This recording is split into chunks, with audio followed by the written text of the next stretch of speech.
For the Air Force Association in Virginia, this is your AFA Daily Report. Red flags wrapping up at Nellis, Eielson.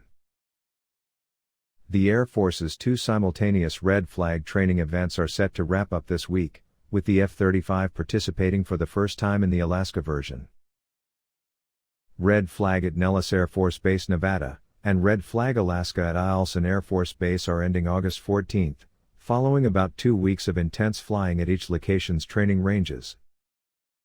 Both events began in late July and early August, as organizers worked to counter the spread of COVID-19 while still bringing together flying units from across the Air Force for high-level training. Quote, "We know our enemies won't call a timeout for this pandemic, so we've focused on warfighting integration and strengthened our partnership with our professional aggressor forces to ensure we are ready to defeat any threat," said Colonel William Reese, commander of the 414th Combat Training Squadron. Jolly Green 2 begins aerial refueling tests. The Air Force's new combat search and rescue helicopter completed its first aerial refueling on August 5.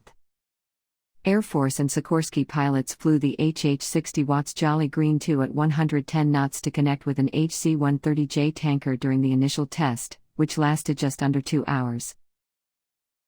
The 413th Flight Test Squadron at Eglin will spend 2 weeks testing the Jolly Green 2's aerial refueling capabilities, according to a USAF release. Quote, "The aircraft performed flawlessly during the testing and met all of the program objectives," said John Viscaino, Sikorsky's test pilot.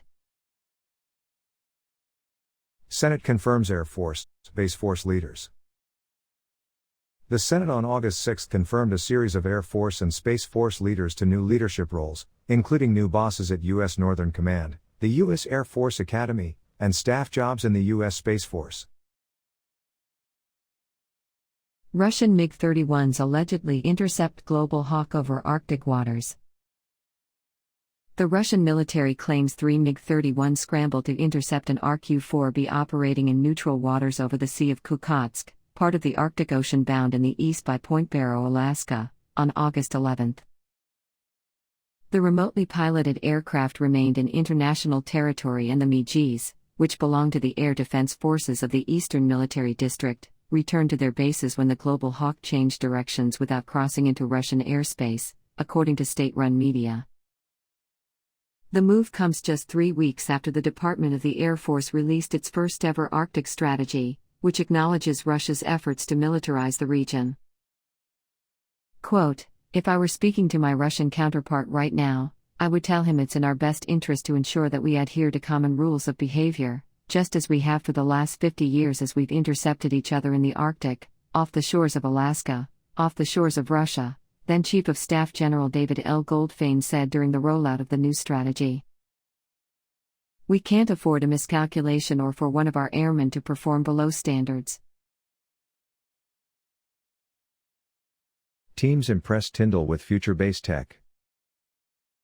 The innovation group AF Works is hunting for new technologies that could revitalize Tyndall Air Force Base, Florida, nearly 2 years after it was crushed by the Category 5 Hurricane Michael.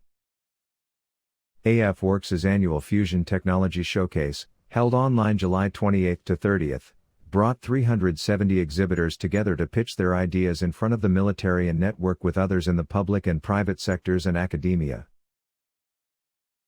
On August 7, Air Force judges chose 92 teams to get more time with the service and a greater shot at future development and production contracts at Tyndall and other bases around the world. Those teams offered products ranging from facial recognition technology for base access to a mentorship mobile app. Virtual events, RCO directors on Mitchell Space Power Forum, and more.